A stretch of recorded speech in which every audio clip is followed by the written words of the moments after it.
Hat trick guarantee ಸಾಧ್ಯನಾ ಈ ಗ್ಯಾರಂಟಿಗಳ ಮುಂದೆ? That's important. ಎಸ್ ಮೋಹನ್ ಅವರೇ, ಈಗ ಸಮೀಕ್ಷೆಗಳ ವಿಚಾರದಲ್ಲಿ ನೋಡೋದಾದರೆ ನಿಮಗೆ ಬಹುತೇಕವಾಗಿ ಕಳೆದ ಬಾರಿಗಿಂತ ಸ್ವಲ್ಪ ಕಡಿಮೆ ಬರ್ತಾ ಇದೆ ನಂಬರ್ಸ್ಗಳು. ಇದು ಗ್ಯಾರಂಟಿ ಎಫೆಕ್ಟ್ ಅಲ್ವಾ?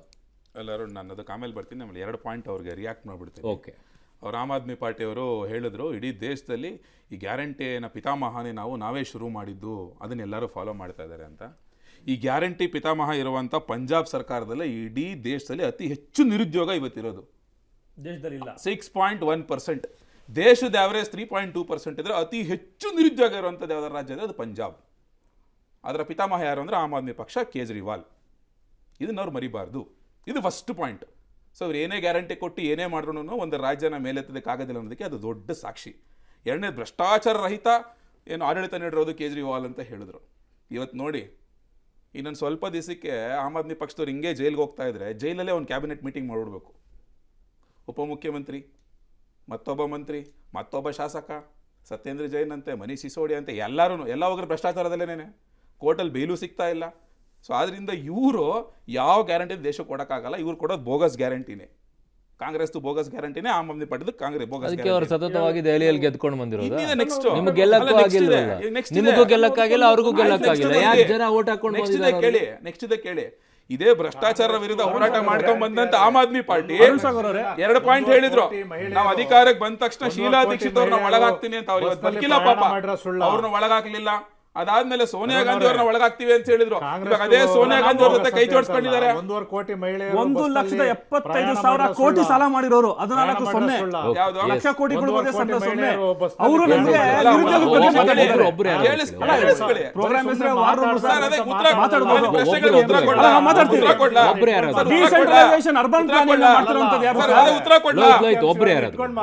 ಉತ್ತರ ಕೊಡ್ತೀನಿ. ಯಾವ ಬೇಸಿಸ್ ಮೇಲೆ ಕೇಳಿಸ್ಕೊಳ್ಳಿ. ಪ್ರಶ್ನೆ ಕೇಳಿದ್ರೆ ಕೆಎಸ್ಆರ್ಟಿಸಿ ಬಸ್ ಅಲ್ಲ, 1.25 ಕೋಟಿ ಮಹಿಳೆಯರು 6 ತಿಂಗಳಿಂದ ಬಸ್ ನಲ್ಲಿ ಉಚಿತವಾಗಿ ಓಡಾಡ್ತಿರೋ ಸುಳ್ಳ? ಆಯ್ತಾ? ಪ್ರಶ್ನೆ ಉತ್ತರ ಕೊಡ್ಲಾ? ಕೊಡಿ. ಆಯ್ತಾ? 1.25 ಕೋಟಿ ಮಹಿಳೆಯರು ಬಸ್ನಲ್ಲಿ ಓಡಾಡ್ತಿರೋದು ಸುಳ್ಳಲ್ಲ ಅಂತ ನೀವು ಹೇಳೋದಾದ್ರೆ, ಈ ಕರ್ನಾಟಕದಲ್ಲಿ 98 ಲಕ್ಷ ಕುಟುಂಬ ಇದೆ. ಆ 98 ಲಕ್ಷದ ಕುಟುಂಬದಲ್ಲಿ ಕರೆಂಟ್ ಬೆಲೆ ಏರಿಕೆ ಆಗಿರೋದು ನಿಜ 6 ತಿಂಗಳಿಂದ. ನಂದಿನಿ ಹಾಲಿನ ಬೆಲೆ ಏರಿಕೆ ಆಗಿರೋದು ನಿಜ 6 ತಿಂಗಳಿಂದ. ಮರಳು, ಜಲ್ಲಿ ಕಲ್ಲಿ ಬೆಲೆ ಏರಿಕೆ ಆಗಿರೋದು ನಿಜ 6 ತಿಂಗಳಿಂದ. ಓಡಾಡೋದಕ್ಕೆ ಬಸ್ ಇಲ್ಲದೆ ಇರೋದು ಶಾಲಾ ಮಕ್ಕಳಿಗೆ ನಿಜ. ಬೋಗಸ್ ಗ್ಯಾರಂಟಿ ಅಂತ ಹೇಳಿದ್ರೆ ಸರ್, ನಂಬರ್ಸ್ ಹೇಳ್ತಾ ಇದ್ದೀರಾ?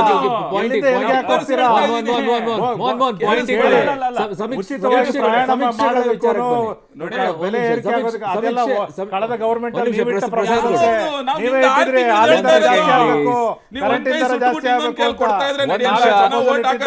ಪ್ರಸಾದ್ ಗೌಡ್ರೆ ಒಂದು ನಿಮಿಷ.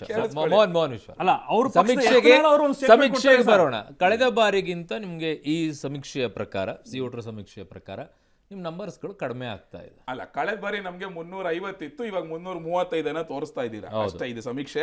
295ರಿಂದ 335. ನೀವೇ ಆಗ್ಲೇ ಹೇಳಿದಂಗೆ ಇನ್ನೂ 3-4 ತಿಂಗಳು ಅಧಿಕಾರಕ್ಕೆ ಬರಲ್ಲ ಅರುಣ್ ಅವರೇ. ಸರ್, ನಾವು ಮಾತಾಡಕ್ ಬಿಡಿ. ಅರುಣ್ ಹಿಂಗಾದ್ರೆ ಡಿಬೇಟ್ ಮಾಡೋದು, ನಾನು ಮಧ್ಯ ಭಯ. ಎಸ್ ಪ್ಲೀಸ್, ಸಮೀಕ್ಷೆ ವಿಚಾರದಲ್ಲಿ ಅಲ್ಲ. ಸೊ ಇದು ಡೌನ್ ಆಗಿದ್ದೀರಾ? ಆಗಿಲ್ಲ. ಏನು ಗ್ಯಾರಂಟಿಗಳು ಅವ್ರ ಕೈ ಹಿಡಿದಿದ್ಯಾ? ಅರುಣ್, ಏನು ಡೌನ್ ಆಗಿಲ್ಲ. ಅವ್ ಗ್ಯಾರಂಟಿಗಳು ಅವ್ರ ಕೈ ಹಿಡಿದಿದ್ರೆ 5 ಸ್ಟೇಟ್ ಅವ್ರು ಗೆದ್ದಿದ್ದು ಒಂದೇ ಸ್ಟೇಟ್. 4 ಸ್ಟೇಟಲ್ಲಿ ಸೋತ್ರು, 3 ನಾವು ಗೆದ್ವಿ. ನೋಡಿ, ಸಿಂಪಲ್ ಆಸ್ ದಟ್. ಇದೇ ಗ್ಯಾರಂಟಿ ರಾಜಸ್ಥಾನದಲ್ಲಿ ಕೊಟ್ರು, ಇದೇ ಗ್ಯಾರಂಟಿ ಮಧ್ಯಪ್ರದೇಶದಲ್ಲಿ ಕೊಟ್ರು, ಇದೇ ಗ್ಯಾರಂಟಿ ಛತ್ತೀಸ್ಗಢಲ್ಲೂ ಕೊಟ್ರು. ಜನ ಹೆಂಗ್ ಮನೆ ಕಳಿಸಿದ್ರು?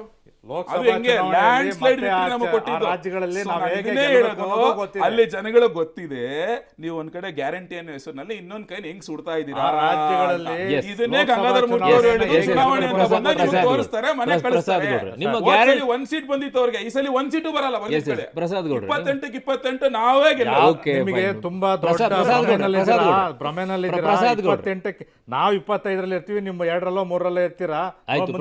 ಈಗ ಗ್ಯಾರಂಟಿಗಳು ಅವ್ರು ಹೇಳೋ ರೀತಿಯಲ್ಲಿ ಗ್ಯಾರಂಟಿಗಳು ವರ್ಕ್ ಆಗೋದಾಗಿದ್ರೆ 3 ರಾಜ್ಯಗಳಲ್ಲೂ ಕೂಡ ವರ್ಕೌಟ್ ಆಗ್ಬೇಕಾಗಿತ್ತಲ್ಲ. ನೋಡಿ, ಪಂಚರಾಜ್ಯ ಚುನಾವಣೆ ನಾನು ಹೇಳ್ತೀನಿ, ಮಧ್ಯಪ್ರದೇಶದಲ್ಲಿ ಏನಾಯ್ತು ಅನ್ನೋದು ನಮಗೆ ಗೊತ್ತಿದೆ. ಅದು ನಾವು ಆತ್ಮಾವಲೋಕನ ಮಾಡ್ಕೋಬೇಕು. ಆದರೆ ಅದೇ ತಪ್ಪುಗಳು ಲೋಕಸಭಾ ಚುನಾವಣೆಯಲ್ಲಿ ಆಗೋದಿಲ್ಲ. ಅಲ್ಲೂ ಕೂಡ 60ರಿಂದ 70 MLAಗಳು ಗೆದ್ದಿದ್ದಾರೆ 2 ಕಡೆ. ಗೊತ್ತಾಯ್ತಾ? ಲೋಕಸಭಾ ಚುನಾವಣೆಯೇ ಬೇರೆ, ನಮ್ಮ ಈ ಚುನಾವಣೆಗಳೇ ಬೇರೆ. ನಮ್ಮಲ್ಲಿ 66 ಜನ ಕರ್ನಾಟಕದಲ್ಲಿ ಗೆದ್ದಿದ್ದಾರೆ. ಹೇಳ್ರಿ, ಹೇಳ್ತೀನಿ. ಈಗ ಪ್ರಸಾದ್ ಗೌಡ್ರು ಪಾಯಿಂಟಿಗೆ ಬಂದ್ರು.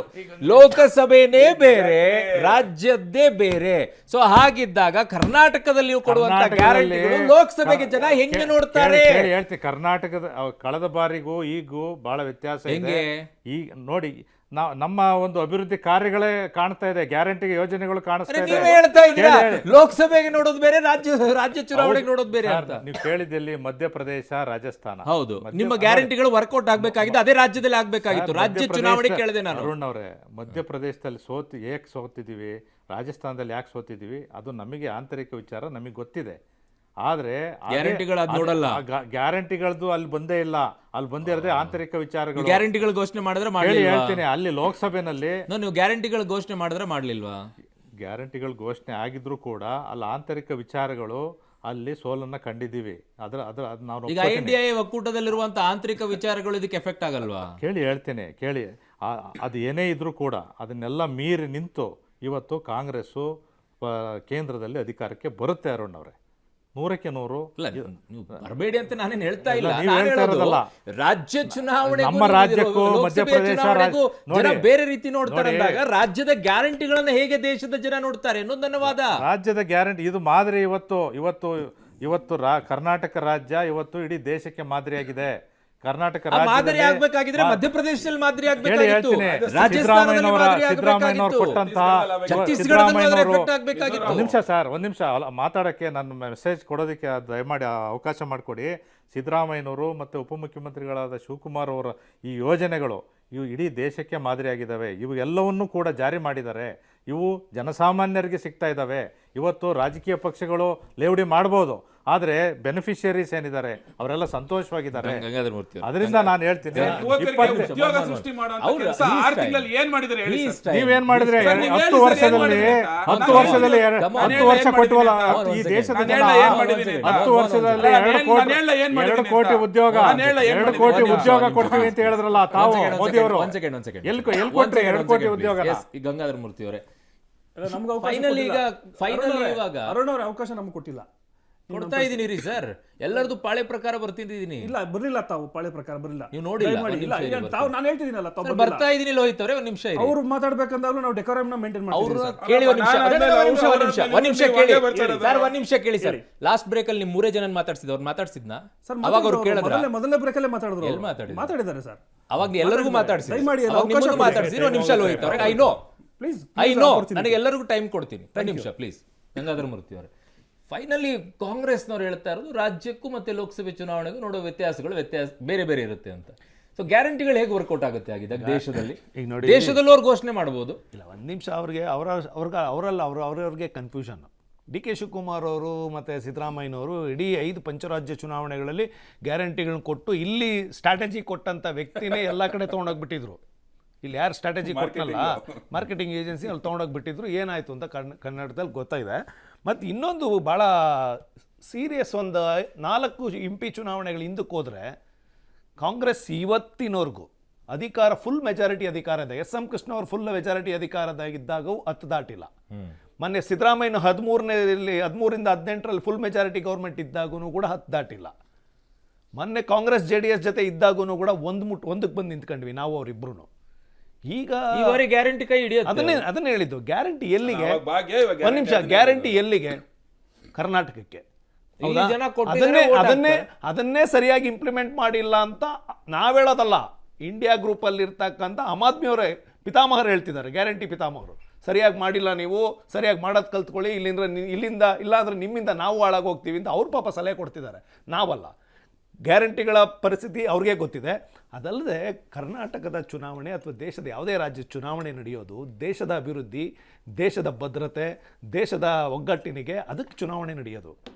ಇಲ್ಲಿ ಇಂಡಿಯಾದೊಳಗಡೆ ಇರೋದು 4-5 ಪಾರ್ಟಿ, ಅವ್ರಿಗೆ ಒಗ್ಗಟ್ಟಿಲ್ಲ, ಅವ್ರ ಹತ್ರನೇ ಕಿತ್ತಾಟಗಳು. 26 ಅನ್ಕೊಂಡ್ರೆ 4-5 ಮಾತಾಡ್ತಾ ಇರೋದು. ಇನ್ನು ಮಿಕ್ಕಿದವರೆಲ್ಲ ಪಾಪ ಸುಮ್ಮನೆ ಕೂತಾರೆ. ಖರ್ಗೆ ಅವ್ರ ಹೆಸರು ಹೇಳಿದ ತಕ್ಷಣ ಪಾಪ ಸೋನಿಯಾ ಗಾಂಧಿ, ರಾಹುಲ್ ಗಾಂಧಿಗೆ ಪಾಪ ವಿಲ ಅಂತ ಒದ್ದಾಡ್ತಿದ್ದಾರೆ. ಯಾಕಪ್ಪ ಇಂಥ ಇಕ್ಕಟ್ಟಿಗೆ ಸಿಕ್ಕಿಸಿದ್ರು ನಮ್ಮನ್ನ ಅಂತ. ಒಪ್ಕೊಳ್ಳೋಂಗೂ ಇಲ್ಲ, ಬಿಡೋಂಗೂ ಇಲ್ಲ. ಇವತ್ತಿನವರೆಗೂ ಸ್ಟೇಟ್ಮೆಂಟ್ ಮಾಡಿಲ್ಲ ರಾಹುಲ್ ಗಾಂಧಿ ಅಂಡ್ ಸೋನಿಯಾ ಗಾಂಧಿ. ಖರ್ಗೆ ಅವ್ರನ್ನ ಒಪ್ಕೋಬೇಕಾ, ನಾವು ಒಪ್ಕೊಂತೀವ ಇಲ್ವಾ ಅಂತ. ಕೇಜ್ರಿವಾಲ್ ಅವರು ಪಾಪ ಮಮತಾ ಬ್ಯಾನರ್ಜಿ ಅವರು ಭಾಳ ವಿಶ್ವಾಸದಿಂದ ಹೇಳಿದ್ರು, ಆ ವ್ಯಕ್ತಿನ ಮಾಡಿ ಪಾಪ ಅಟ್ಲೀಸ್ಟ್ ಆ ಕೇಜ್ರಿವಾಲ್ ಅವ್ರು ಕೊಡ್ತಾರ ಸಲಹೆ ಏನಾದರೂ ತಗೊಳ್ಳಿ ಸ್ವಾಮಿ. ನೋಡಿ ಅಲ್ಲಿ ಖರ್ಗೆ ಅವ್ರ ಹೆಸರು ಕೊಟ್ಟು ಸಲಹೆ ಕೊಟ್ಟರು, ಇಲ್ಲಿ ಗ್ಯಾರಂಟಿಗಳು ಸರಿ ಮಾಡ್ತಾ ಇಲ್ಲ ಅಂತೇಳಿ ಇಲ್ಲಿ ಗ್ಯಾರಂಟಿಗಳು ಸಲಹೆ ಕೊಡ್ತಾ ಇದ್ದಾರೆ. ಒಂದು ತಗೊಂತ ಇಲ್ಲ ಇವರು ಕಾಂಗ್ರೆಸ್ ಅವರು. ಈಗ ಅಂತಾರೆ ಫುಲ್ ಮೆಜಾರಿಟಿ 100% ನಾವು ಕಾಂಗ್ರೆಸ್ ಬರ್ತೀವಿ. ಇಡೀ ದೇಶದಲ್ಲಿ ಕಾಂಗ್ರೆಸ್ ಅಲ್ಲಿ 250 ಸೀಟ್ ನಿಲ್ಸಕ್ಕೆ ಜಾಗನೇ ಇಲ್ಲ ನಿಮ್ಮ ಹತ್ರ. S S S